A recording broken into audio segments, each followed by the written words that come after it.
नाज़रीन, ये है स्ट्रॉन्ग उज़्मा। इन्होंने आज तक कभी स्कूल का दरवाजा नहीं देखा, लेकिन फिर भी आज इनके पास एमबीए की डिग्री है। जिंदगी में सब कुछ खत्म हो गया, हस्बैंड ने छोड़ दिया, सब कुछ लूट कर ले गया, फिर भी जो है कि इन्होंने हार नहीं मानी। उसके बाद एक मेडिकल स्टोर जो 500 रुपए से शुरू किया था, आज 15 लाख पे पहुंच गया। कैसे? अगर आप जानना चाहते हैं तो ये वीडियो जो है कि लास्ट तक देखिएगा। अस्सलाम वालेकुम to all of you, Shamiz here. कैसे हैं आप सब? आप जानते हैं कि सोशल मीडिया में स्ट्रॉन्ग उज़्मा के नाम से काफ़ी वीडियोस ट्रेंडिंग में आ रही हैं, तो हम लोगों ने ये डिसाइड किया है कि क्यों ना हम भी इनसे मिलें और जो इनकी पर्सनल लाइफ है वो भी ज़रूर जानें। बाजी उज़्मा की स्टोरी एक इंटरेस्टिंग स्टोरी है, और ये ऐसी स्टोरी है कि अगर आप ये मुकम्मल सुनेंगे, यकीन करेंगे आपकी रूहें कांप जाएंगी कि दुनिया में ऐसे लोग भी मौजूद हैं। 1999 में बाजी उज़्मा ने जो है अपनी पूरी फैमिली के हमरा कसूर से जो है कि लाहौर शिफ्ट हुई, और यहाँ पे आके रेंट का एक कमरा लिया इन्होंने, और उस कमरे में अपने वालिदैन और अपने बहन भाई के साथ रहने लगी। बाजी उज़्मा ने स्कूल का दरवाजा भी नहीं देखा, ना कभी स्कूल गई। ऐसे ही है, कभी स्कूल नहीं गई, लेकिन इस टाइम इनकी जो क्वालिफिकेशन है वो एमबीए है। इस चीज से हमें सबक लेना चाहिए कि कोई भी जो बंदा है जो कहता है कि यार मैं कुछ भी नहीं कर सकता, जिंदगी ऐसे ऐसे मोड़ दिखा देती है कि बंदा कुछ भी कर सकता है। एक ऐसा बंदा जो कभी स्कूल के सामने से गुजरा भी नहीं है और आज वो उसने एमबीए की है, कैसे ये पॉसिबल है? तो ये जानते हैं हम बाजी उज़्मा से। सबसे पहले मैं आपको थोड़ा सा बता दूं, मोटा मोटा सा, बाकी बाद में जो है वो हम इनसे पूछते हैं। जब इन्होंने किराए पे घर लिया तो बाजी उज़्मा एक जॉब पे लग गई जो कि फैक्ट्री हमदर्द चौक में मौजूद है। यहाँ से पैदल चल के जाना कितने किलोमीटर था बाजी? ये तो मुझे अंदाजा नहीं, लेकिन हम 2 घंटे में 2 घंटा पैदल चलने के बाद जो फैक्ट्री हमदर्द चौक पे है, वहां पे ये बाजी जो है कि जॉब करती थी 2001 में। 2001 में वहां पे बेबी कटिंग, जो मतलब बच्चों के सूट होते हैं उसके साथ जो एक्स्ट्रा धागे लगे होते हैं ना, वो काटने का काम ये करती थी, और इन्हें धागे जो है कि बिल्कुल भी काटने नहीं आते थे। ठीक, बाद में इनकी वहां पे दिहाड़ी थी कितनी, सिर्फ 6 रुपए पर डे। 6 रुपए आपने जो है कि 6 रुपए मिलते थे।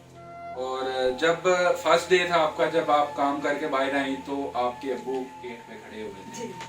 तो इनके सुपरवाइजर ने ये कहा कि जी 6 रुपए आपकी दिहाड़ी है और 10 रुपए आपके अब्बू लगा के यहाँ पे आते हैं।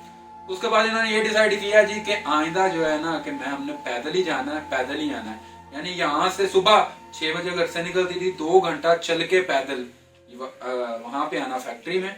उसके बाद जो है बेटी और बाप ने वहीं से पैदल चल के जो है कि वापस घर में आना। काफी काम किया इन्होंने, काफी वहां पे फैक्ट्री में अपनी पहचान बना ली। उसी फैक्ट्री में एक टाइम ऐसा आया कि उज़्मा बाजी को जो एक डिपार्टमेंट है कटिंग का, वहां पे इन्हें मास्टर के नाम से जाना जाता था। और उसके बाद जो है कि इन्हें जो सैलरी मिली थी वो 1000 रुपया थी, और बाजी उज़्मा ने 1000 रुपए का नोट पहली दफा अपनी जिंदगी में देखा था। ऐसे ही है, वक्त गुजरता गया, काफी मेहनत करके बाजी ने जो है कि अपना घर बनाया 1.5 मरले का, जो कि उस टाइम 2001 में 2 लाख रुपए उसकी मालियत थी।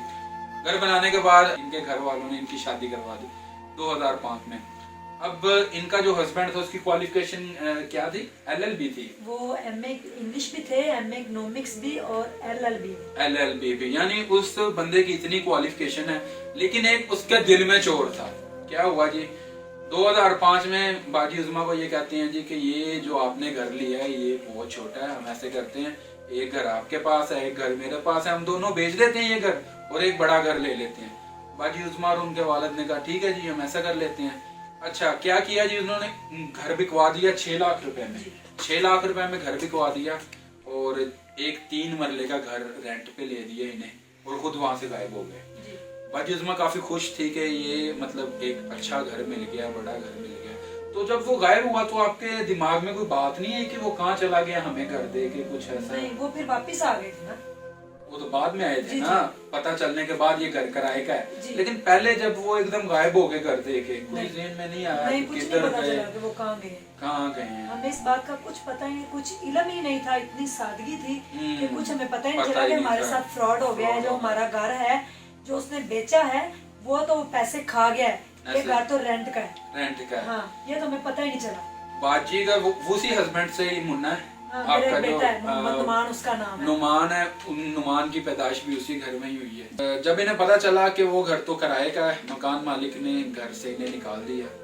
उसके बाद घर से निकालने के बाद अब कहाँ गई? मैं फिर अपने ससुराल, जब ये चला गया ना, मैं अपने ससुराल गई। उससे घर से निकाल देने के बाद आपने कुछ रातें जो है कि सामनाबाद चौक पे हम एक रात पार्क में हमने गुजारी। उसके बाद हम गए मेरे ससुराल गए तो आप। गाड़ी ने, मैंने ये भी पहले भी बताया था कि गलत जगह टोका टैक्सिंग में वो ले गया आपको, लेकिन वहाँ से आपने पैदल गोजरे वापस आए। सर्दियों में, सर्दी जनवरी के यही दिन थे और मेरा 3 माह का बच्चा और मेरी पूरी फैमिली मेरे साथ थी। सही। मेरी छोटी बहन, मेरा भाई और मेरे बू और एक मेरा भाई उस रात चुबुर्जी वाली पार्क में सोया था, इतनी सर्दी में। जब ये अपने ससुराल पहुंची तो ससुराल वाले ने इन्हें बिल्कुल एक्सेप्ट नहीं किया। उन्होंने कहा जी हम जानते नहीं आप कौन है। उसने अपने घर में नहीं बताया था कि शादी हुई है? नहीं, मुझे शादी करके वहाँ लेके गए थे, इसीलिए तो मैं वहाँ गई, नहीं तो मुझे क्या पता था गोजरा का। सही है। तो उन्होंने ये कहा कि इंसानियत के नाते आप अंदर आ जाएं, सर्दी बहुत है। हम तकरीबन 12 साढ़े 12 वहाँ पहुँचे थे रात के। वो वहाँ से पैदल जो आए। हाँ पैदल आए, सही है। इतनी ठंड थी और खेतों के बीच में से हम सड़क के साथ साथ, और डरे भी कि कोई पकड़ ना ले, पता नहीं क्या हालात होंगे। तो वहाँ पे हम आए तो फिर उन्होंने हमें खाना खिलाया और हमें 2000 रुपया दिया और कहा कि सुबह यहाँ से 4:30 बजे ट्रेन चलेगी, आपने उस पे बैठ के वापस चले जाना है। उससे हमारा कोई ताल्लुक नहीं, वो तो इस तरह ही करता है। अच्छा, इस तरह ही करता है। मैंने कहा क्यों, आप लोगों को पता, लेकिन अच्छा, नुमान को देखा फिर भी कोई उनके दिल में कोई रहम नहीं आया? बच्चा मेरा देखा, 3 माह का मेरे साथ था। सही है। उन्होंने हमें 2000 रुपया दिया और खुद जाके वो ऊपर सो गए। तो उन्होंने कहा सुबह जब आप जाए ना, 2-3 घंटे तो रह गए, तो सामने आपने गेट को लॉक कर देना। अच्छा, यानी ये जहमत भी नहीं कि सुबह उठ के चलो।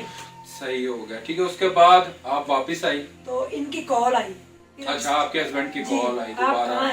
हमने कहा हम स्टेशन है, हमने इसे बताया कि हम अपने गांव गए हुए थे। सही। ये नहीं बताया कि आपके गांव आए। तो हम कहते मैं आपको लेने आ रहा हूँ। आप बिलीव करें व्यूवर्स, सारा दिन हम स्टेशन पे बैठे रहे, ये नहीं आया। फिर जब आया, आने के बाद इनसे मिला, इनकी फैमिली को मिला और एक पे ऑर्डर दिखाया जी, ये 27 लाख का पे ऑर्डर है। 27,90,000 का पे ऑर्डर है। अब दोबारा ही हम हंसी खुशी रहेंगे अपनी फैमिली के साथ ही। तो ये पे ऑर्डर है, ये सिर्फ मिल जाए सुबह। तो उस रात बाजी उस्मान ने उस पे ऑर्डर को देखा है और सुबह होने का काफी इंतजार किया है कि जाहिर सी बात है कि बंदे के सर पे परेशानियां होती हैं, तो सारी रात दुआएं मांगी हैं जी कब सुबह होगी और हम जाके पैसे निकलवाएंगे। अब वो इतना चालाक बंदा है कि बाजी उस्मान और इनके जो अब्बू हैं उन्हें भेज दिया कि जाओ जी आप बैंक में से पैसे लेके। जैसे ही बैंक में गए, मैनेजर को वो दिखाया पे ऑर्डर। जाहिर सी बात है मैनेजर जो उसने देखा तो उसे फौरन पता चल गया ये फ्रॉड है। वहां पे पुलिस बुला ली उसने, इनके अब्बू को जो अरेस्ट करके ले गई और 15 दिन इनके अब्बू जो हैं कि वो जेल में रहे हैं।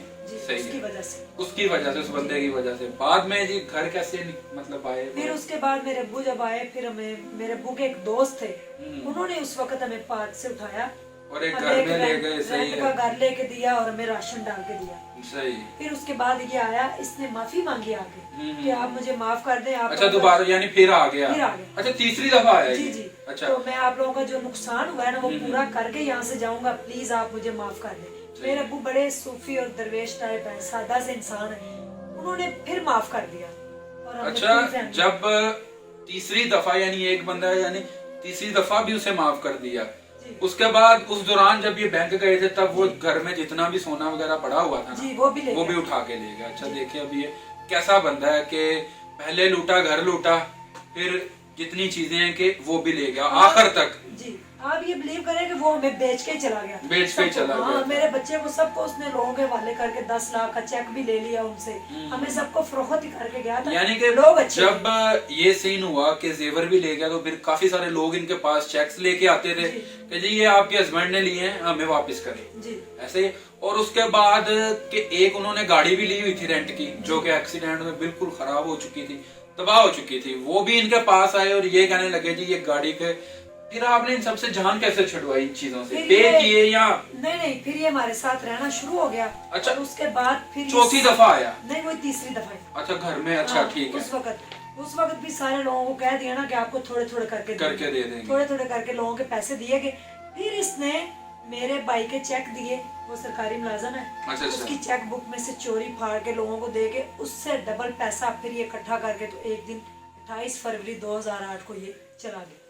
फिर उसके बाद वापस नहीं आया। उसके थोड़े दिन बाद उस्मा बाजी को ये मतलब इतला मिलती है कि वो एक रोड एक्सीडेंट में जो है कि उनकी वफात हो गई है, और इन्होंने यानी कि माफ कर दिया। फिर नहीं, मेरे अब्बू ने, हमने तो उसको माफ कर दिया था। सही है। जब वो गया था जब भी कर दिया। उसके बाद इतनी की दुनिया हमारे घर आई, उससे भी डबल। अच्छा, पैसे लेने के लिए किसी ने चेक पकड़े, वो चेक मेरे पास पड़े हुए कहीं, मैं किसी दिन जरूर दिखा दूंगी।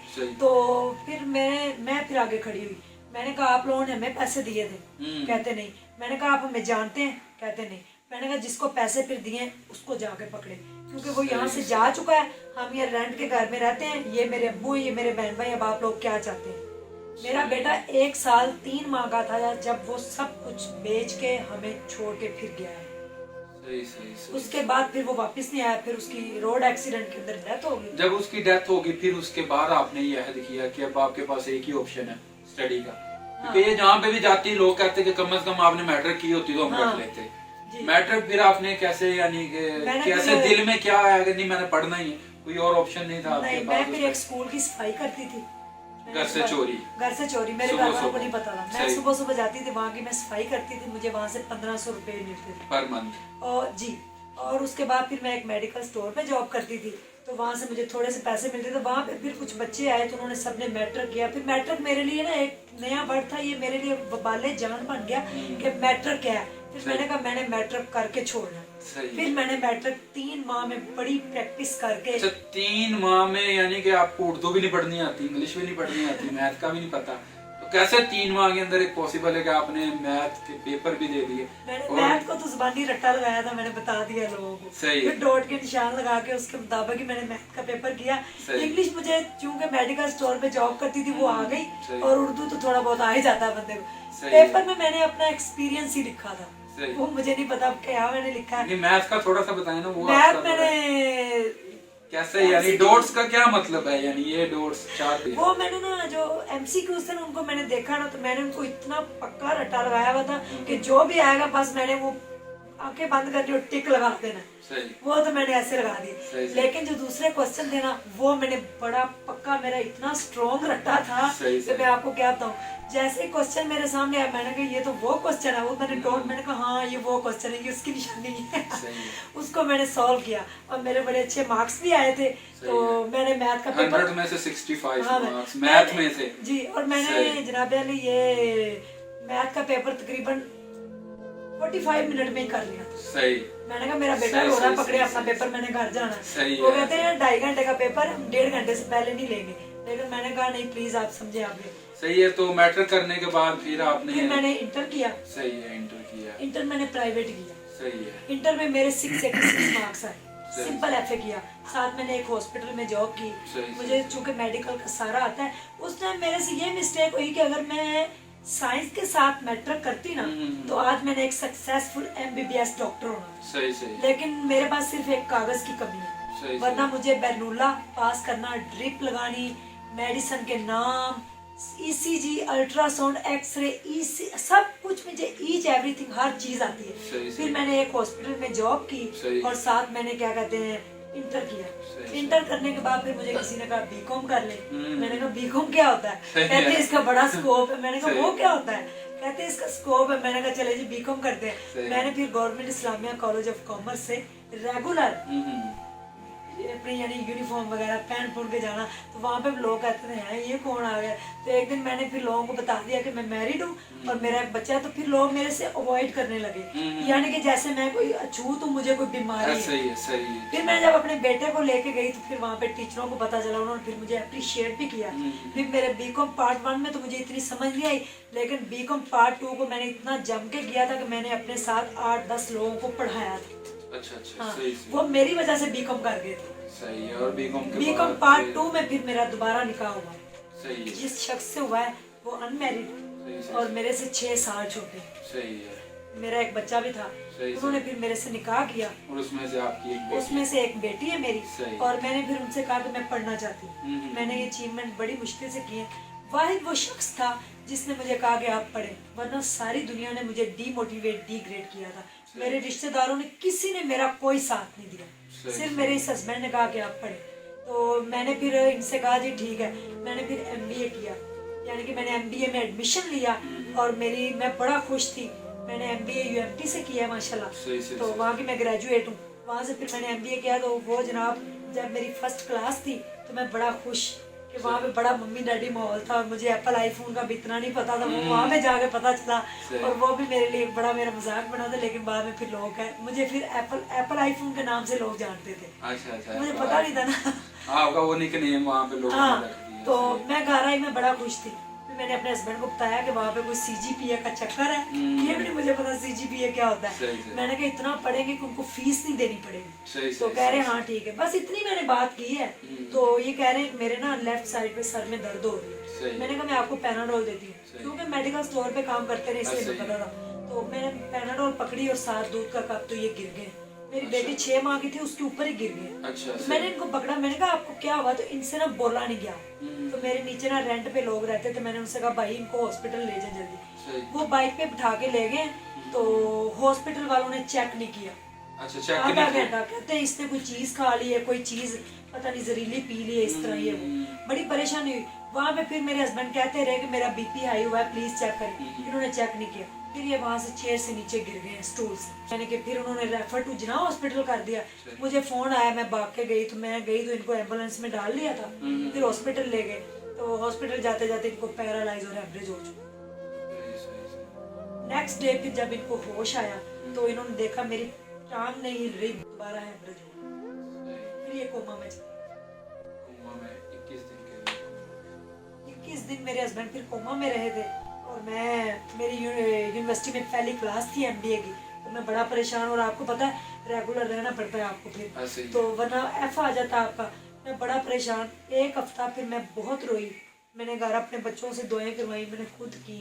और जब डॉक्टरों ने कहा कि ये अब नहीं बचेंगे, आज भी जब मैं उस लम्हे को याद करती हूँ तो मुझे बड़ा दर्द होता है, क्योंकि शामी भाई अपना दर्द बताना इतना आसान नहीं होता, आपको उस लेवल पे जाना पड़ता है। तो फिर आज भी मैं बड़ा परेशान हो जाती हूँ। वो फिर उन्होंने कहा कि जी ये ही इज डेड, आप इसको घर ले जाए। मैंने अपने आप को थोड़ा मजबूत किया, अपने अल्लाह पे भरोसा किया। हमारा एक छोटा सा मेडिकल स्टोर था जो हमने 500 रुपए से शुरू किया था। उसको फिर मैंने कहा मैं करूँ क्या, मेरे सामने एक पहाड़ जितनी जिंदगी, और मेरी जिंदगी वापस वहीं चली गई जहाँ पे शुरू हुई थी। मैंने फिर ये किया कि अपने साथ एक औरत रखी और मेरा बेटा जो 6 साल का था उस टाइम, मेरी 6 माह की बेटी थी। फिर मैंने उस औरत को साथ रखा, साथ मेरा बेटा। मैं सुबह 4 बजे उठती थी और 6:30 बजे मैं घर से निकलती थी। मैं 1 घंटा वैन में सफर करती थी और आधा घंटा मैं पैदल चलती थी। फिर मैं यूनिवर्सिटी की 8 बजे वाली क्लास लेती थी। शाम को 5 बजे छुट्टी होती थी, 4:30 कभी 3:30 मेरी क्लास खत्म होती थी। मैं वापस 5 बजे आती थी, अपनी बेटी को फीड कराती थी और मेडिकल स्टोर पे चली जाती थी। मेडिकल स्टोर मैं रात को 1 बजे बंद करके फिर घर आती थी। फिर आगे अपनी बुक्स खोलती थी, फिर मैं पढ़ती थी और 2 घंटे में सोती थी। ये रूटीन मेरी 1.5 साल रही। उसके बाद 21 दिन के बाद मेरे हस्बैंड कोमे से बाहर आ गए। अल्लाह ने करम किया, अल्लाह ने मेरी सुन ली। मेरे बच्चों की दुआएं, मेरी दुआएं पता नहीं किसकी लगी, तो मेरे हस्बैंड कोमे से बाहर आ गए। फिर उसके बाद उनका एक टेस्ट था, वो हुआ, तो उन्होंने कहा कि इसके लिए 8 लाख का बंदोबस्त करें आप, इनकी सर्जरी होनी। मेरे पास ये जो जिस घर में आप बैठे रही, मेरा छोटा सा अपना घर है। मैंने डीलर को फ़ोन किया कि मुझे सिर्फ 8 लाख रुपए चाहिए। उन्होंने कहा आप पागल हैं। मैंने कहा मेरे हस्बैंड जिंदगी और मौत के बीच है, आज अगर 8 अरब भी हो तो मैं वो भी कुर्बान कर दूंगी। ये तो छोटा सा घर है, मुझे सिर्फ 8 लाख रुपए चाहिए। मैंने वो फिर अगले दिन टेस्ट हुआ तो पता चला कि उन्होंने कहा ही इज लकी, जो ब्लड रात तक यहाँ पड़ा हुआ था वो कहाँ गया वी डोंट नो। जहाँ पे साइंस खत्म होती है वहाँ कुदरत जागती है। अल्लाह ने करम किया और वो बिल्कुल ठीक हो गए। फिर वो 1.5 साल बेड पे रहे, यानी कि उनकी तबीयत नहीं ठीक रही ना। उसके बाद फिर यूनिवर्सिटी में मुझे अटैक हो गया। फिर मुझे 1122 हॉस्पिटल ले गई, अल्लाह ने फिर मेरी भी जान बचा ली। वो फिर मैंने मेडिकल स्टोर को 1.5 साल संभाला, फिर मेरे से नहीं संभाला गया। फिर वो मेडिकल स्टोर हमारा जो है वो मैंने कुछ मेडिसिन एक्सपायर हो गई, कुछ मैंने डोनेट कर दी क्योंकि ड्यूटी मेरे से नहीं दी गई। उसके बाद फिर मेरे हस्बैंड को अल्लाह ताला ने नई जिंदगी दी। फिर हमने अब 4.5 साल पहले दोबारा मेडिकल स्टोर शुरू किया।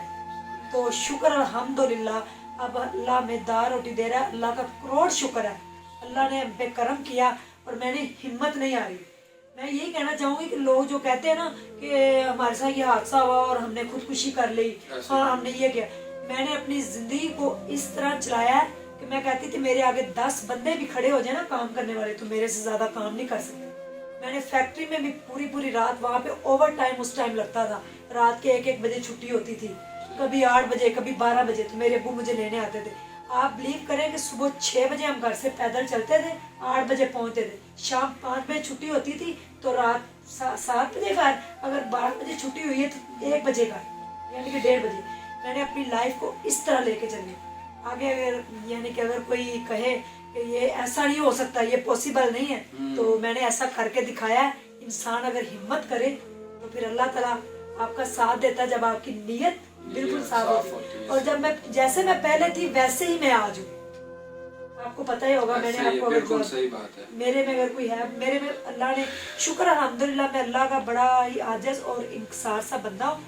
अल्लाह का करम है, मेरे बच्चे हैं 2, मेरे हस्बैंड हैं, हम अपनी लाइफ को जी रहे हैं। लेकिन आज तक ना उस्मा ने अपना ईमान बेचा है, ना किसी के आगे झुकी। मैंने स्कूल की सफाई की, मैं फख्र से बताती हूँ, मैंने स्कूल की सफाई की। मैंने मेडिकल स्टोर पे दीवारों को सर्फ लगाया, नीचे उसने मेरे से 2 साल सफाई करवाई, फिर उसने मुझे मेडिसिन के नाम समझाए थे। सही बात है। अभी तक कौन से चैनल जो है कि आपका इंटरव्यू ले? मेरा डेली पाकिस्तान ने इंटरव्यू लिया है, यासर शामी भाई ने। मेरा ARY डिजिटल निदा यासर के शो में मेरा इंटरव्यू लिया गया है। मेरा समा न्यूज पे लाइव टेलीकास्ट हुआ उस दिन हमारी शो पे। सैयद बासत अली ने मेरा इंटरव्यू लिया है, स्टे विद आमना ने लिया है, मेरा पाकिस्तान हारिस भट्टी ने लिया है, 24 न्यूज चैनल ने, सिटी 42 ने, और आज आप आ गए, मिस्टर शामी आ गए। अल्लाह पाक ने आपको यानी कि जीरो से हीरो बनते हुए टाइम बिल्कुल नहीं जी, सही बात है।